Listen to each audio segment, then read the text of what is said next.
Alright, I'm going to do a video because it's still, it's about, I think, 9 degrees today. It was 57 2 days ago. Yesterday it snowed and now it's about between 7 and 9 degrees. It's going to be 56 tomorrow, so I'm just going to do a video on my setup. I don't really know the best way to do this, but I guess I'll just kind of go through each section, because I got stuff in the bag, I got stuff in that box, stuff in the milk crate. I got another coil in the bag there, so I'll go through each thing. But I guess to start with, this is my Minelab e-track that I picked up this past April, so I'm going on a year now with this. Stock Pro Coil 11-inch. I picked up the X1 about 2 weeks after I bought it. It's a 6-inch version, and I'm not a lucky guy, but I made out with this thing because they, right when I bought this is when they decided Sunray was going to stop making the X1s for the e-tracks. And I bought this from a gentleman, I think up in Michigan, from one of the forums, and he charged me 110 bucks shipped, and this thing was like brand new. I mean, it's muddy now because I did actually take it out 2 days ago when it was warm, but it was only thawed about 3 inches down and it was just muddy. But it is the newer 6-inch version. Came with obviously the upper shaft, so I've never even used my lower or my upper shaft. It's still brand new in my e-track box. But these things now, even the 9-inch version, the older versions are going for like crazy money, like 350 bucks or something stupid. So for 110 bucks, I'm happy I got that, because that's, like I said, shortly after is when they stopped making the X1s and prices just went through the roof. I just use stock rechargeable battery, which I always take out, especially when it's cold like this. I've had too many flashlights go bad from batteries leaking, so I always just take it out and leave it actually in that box, that cardboard box. I don't have one of them fancy R&B batteries, just because I don't hunt that often. I mean, my longest hunts are 3 hours, so I picked up this Minelab cover actually just about 3 weeks ago, which I thought I was going to really like, but actually I don't care for it because it's too big. I mean, it pushes up. I was informed on some of the forums that the Minelab ones are tough to get on because they're so tight, but this thing, I mean, you could see all the slack, especially on the top. As I'm hunting, it starts getting pushed up like this, and then it's hard to see the buttons, so I'm either pulling it down. I might actually just cut this piece right here and see. I think that's what's causing a lot of the problem, or maybe just make a slit up the center. I mean, I paid 20 bucks for it. The dealer gave it to me at his cost. It was brand new.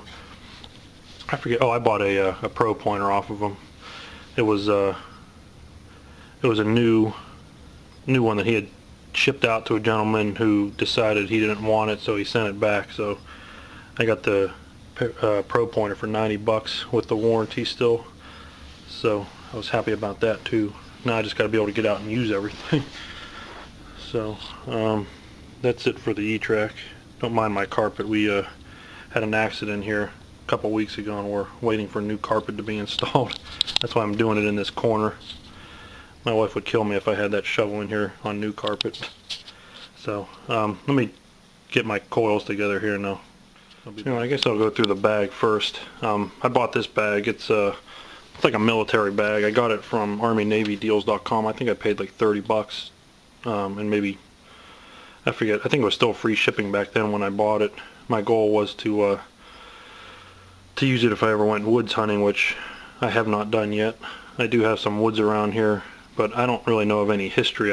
I know there's never been anything in it on a map since, I think, 1870 something is what my oldest map is, and there's nothing back there. But there are creeks, so you never know, and there could have still been structures just not plotted on a map. So at some point I hope to hit that. I know like Papa Jojo 7, he seems to kill it in the woods. The old guys like Treasure Fiend and Looking for Seeded, American Coin Hunting, Goyo, those guys all made out in the woods, so someday I might get into it. But like I said, I only paid about 30 bucks for this, and it's actually expands pretty big. It's got the top on it, has the zipper. I just keep gloves in here. Keep my digging gloves, just cheap Harbor Freight ones, which I'm sure everybody's seen before. And then I also have my water impervious tape that used to be really bright white, but this stuff is sticky. I got it from the hospital. I had a cardiologist ask for some really strong tape. He took one piece of it and I couldn't do anything else with it, so instead of throwing it away, I said I might as well take it home. So I put it on my gloves when my finger holes start wearing out, because I could get several more weeks out of them. And then it has the pull string, which I just undid. And then in here I just keep my knee pad. Those are Harbor Freight ones too. I've had those for years. Have my belt. This belt is pretty nice. I like it. I think I only paid about $12 for this from Army Navy deals. And it's like a military style belt. It has a big clip on it. I used to put stuff on just my regular nylon belt like this, but it was a pain in the butt always having to undo it and then fish out through one of the buckle or the belt loops and then put everything back through. So I just bought this. I just throw it over my pants, but it's fully adjustable. I got this from ArmyNavyDeals.com as well. It's just I think they use it for like shells and stuff, or bullets, whatever you call them, whatever you want to throw in there. But that's like my good, where I at least put my clad. And then this is my trash pouch back here. And then any silver or anything good I find I throw in here. I got this from the hospital too. These are what we keep glucometer strips in for like checking blood sugars. We throw away probably 20 of these bottles a week. And I was stockpiling them. I got a ton in my office in one of my drawers that I don't even know what to do with now. I might just start pitching them, because I left a note on the glucometers for people to start saving them for me. But I've given out as many as I can now. I don't know what to do with them. But they seal real tight. And then I just add some water in there and then keep it shut, and that thing is never open. They're tough. They're real sturdy, hard plastic, so I leave that in my dirt pouch, or my trash pouch. And then this is the Pro Pointer I got a few weeks ago when I got that Minelab control box cover. I mean, it's, as far as I know, it's brand new, other than some scuffs I did from air testing. And that's, I think, just from, I think that's from sitting in the pouch. So I actually had taken it with me to try out the other day, but when I got up there I turned it on and realized, well, it's not working, and then remember that I took the 9-volt battery out and I didn't have one on me, so I'm not used to carrying a 9-volt. And then I have, this is my main digger. I actually really like this thing. It's sharp as heck, and it's a lot sturdier than my old one. And I paid $3 from that at Lowe's. It's one of these 7-in-1 Planner's Buddy. But it's a good size digger, and it's heavy. So that's my main digger. And then the other thing I use is this shovel. I think I got this at Lowe's too. It's got like a 10-year warranty, and I only use that if I'm like, I use that mainly at the my old farmhouse that I have permission at, because I don't take that in the park. I'm not stupid. And then I've also planned, I've actually bought that originally to use in the woods if I'd ever go, but like I said, I haven't done that yet. And then I have a spare digger in here, because when I broke my old digger, before I bought that one, I couldn't really do anything. So my buddy actually found this thing at, I forget where he bought this. It's an OXO knife. I think it's made by the same company that makes the Hori Hori knife or something, I thought. But he got it, it was clearance. It's stainless steel. It was on clearance for like $11 or $12. So it's heavy and it's strong, but my only complaint is the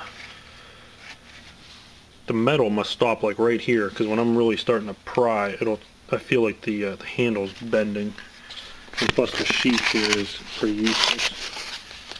It's a clip kind and it fits in there too tight, so if I ever use it as a backup, I just carry it. I mean, it looks like a knife, that's the only problem.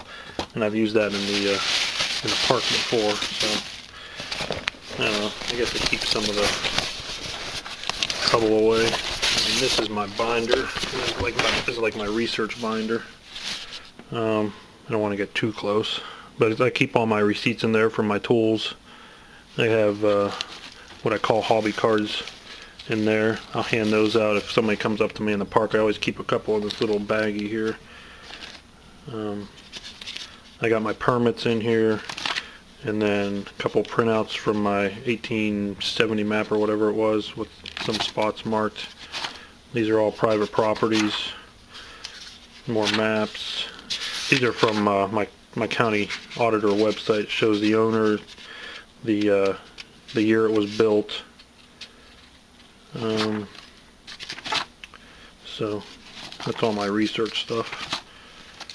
Do have maps on here as well.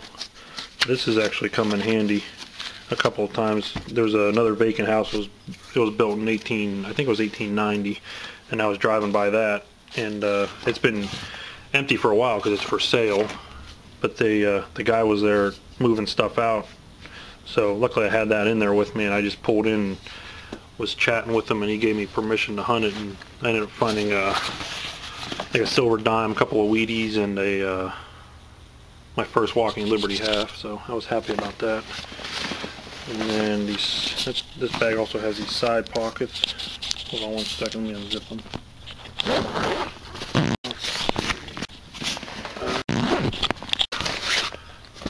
A little bag. Oh, I got another glove in there I didn't even know about. Here I just keep this shoved way down there.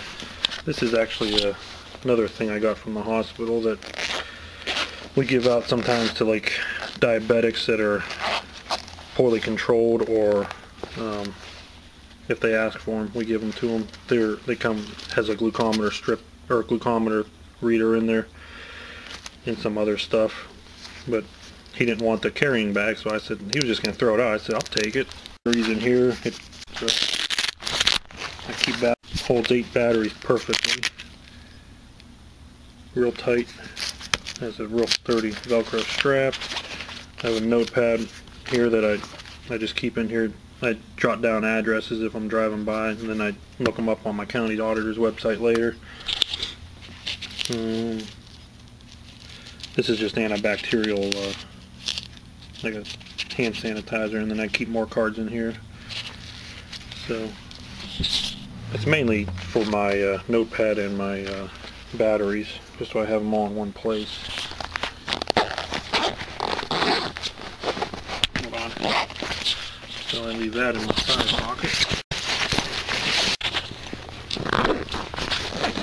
And then my other side pocket. One side pocket. Sorry if I'm talking light, my softly. With my boys, my 2-year-old and 4-year-old are taking naps upstairs, and I sure as heck don't want to wake them up or it'll be a long afternoon. I keep my stocking hat in here, my Flying J hat. I used to have about 50 of these. I used to work for Flying J. I did diesel fuel marketing for them, and I always had extra stuff to give out to some of the trucking companies, and they'd hand them out to their drivers just as some goodies. And then I have a rag. I've always planned to use this as a drop, like a towel when I'm digging, but I haven't actually done that yet, so I'm going to try to get in the habit of doing that this year. It's Detroit Taggers. I don't even know why I have it. I'm not a Detroit fan.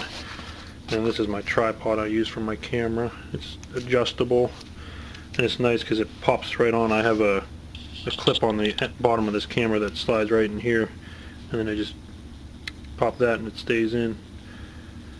But it's cheap. Actually, I had this laying around the house, so I didn't have to buy that. I think my wife wanted it for something at work, and we had never used it, so I picked it up. So, alright, let me repack this stuff and then I'll show you some other things. Yeah, and then I keep stuff in this milk crate too. This I bought this at the 5 and Below store. It's for an iPad. It's a screen cover. I think there was, I want to say there was 2 of them. No, maybe there was only 1. But it was like, I think this one was $5. The iPhone, just a regular iPhone cover was $2, so I figured that iPad one would cover it, and I got a little extra. But I put that on because I had actually last year I used the just the plastic screen cover that came on the e-track screen the entire year until it started peeling off down in the corner down here. Every time I get windy I have to put my thumb over there so it wouldn't blow the whole thing off. So I actually have the protective screen cover on the screen itself, and then I have the Minelab cover over top. So I don't know, I think that was a decent investment. This is the box. I got the box with that Pro pointer too. I don't know if I'm able to get used to that Pro pointer. I'm so spoiled with the X1. People that don't have an X or Sunray probe, they have no idea how great those things are.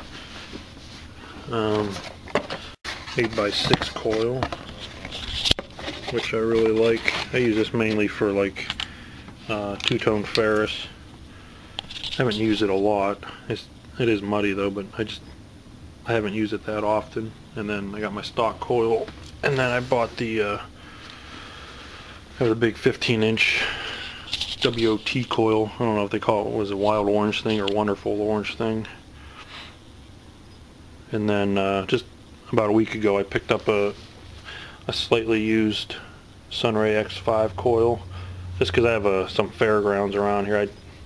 I've never found anything but a wheat penny there, but it's been around since the late 1800s, so I know there's stuff there. Problem is that fairgrounds are still used every single summer, and we have a huge county fair here every year, so it's full of low tones. And I tried the 8x6. I couldn't even stand it with that, so I figured I'll try the X5, and if I don't like it, then I'll end up selling it. So keep your eyes open. I have the 15-inch coils up for sale right now. I'm asking $120 shipped. I can't believe nobody's taken it yet. Maybe that's not a good price, but I'll throw it on eBay before I go any cheaper. And I have my handheld Harbor Freight pinpointer. I did the mod on the side, but I don't know. I can't stand that thing. It drives me nuts. I mean, if it's cold, it doesn't work right. If it's hot, it doesn't work right. But it was like 16 bucks, I think. And I got a couple bucks in the button. And I got my colder gloves if it gets cold and the ground's not frozen. I can use that. And then this is my battery stockpile here. They're all AA Pro cells. I should have enough of these to last me a while. I don't even know how many are in there.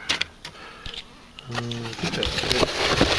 Here, I got an old set of headphones that when I had my DFX. I think these are whites too. I forgot to send these with the DFX when I shipped it, but the guy never asked me for them, so it was about 2 months later when I figured out I forgot to throw them in there. So, he didn't give me bad feedback, so he must not have missed them that bad.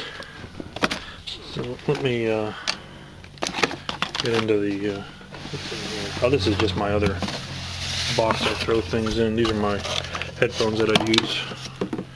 My stock Minelab Cox headphones. What are the UR30 or something? Yeah. I like those. These are my batteries I took out. These are still good. From my AA out, or the just a slimline or slim pack. My rechargeable. That's about it. I have warranty stuff in here. I still have my original box too that the ETrack came in. And then for my camera, I just use it's a Kodak ZX5. It's shockproof, waterproof, dustproof. They don't make them anymore, but they had good reviews, and I've got this one new from eBay for like 75 bucks. And I tried looking again because I have thought if this thing ever goes bad, I'm just going to buy another one, but now I can't find them this cheap anymore. The main problem is they have a sealed battery like an iPhone, so I mean, it's possible to replace an iPhone battery, and it's possible to replace these. A camera shop guy that my wife did a commercial for about, actually just yesterday, said that he can order replacement batteries, so I'll do that if I ever need to. The main thing with this, like recording wise, it doesn't have a macro button that you can just switch to. You have to shut it off or switch into macro and then start recording again. But I never use macro on in the field anyways for video. It has a good macro still thing, so I just use that when I come home and do my wrap-ups. But like, this is just regular the regular camera. It's not macro. I mean, it zooms up close enough that I need it for when I'm in the field. So I don't know, I'm happy with it for what I paid for it. I'm not going to spend $400 on a GoPro for as much as I hunt. But that's it. If you got any questions or comments or things I could do to improve something, let me know. I'm always up for improving stuff. Happy hunting. Hope to get out soon. Bye. This is my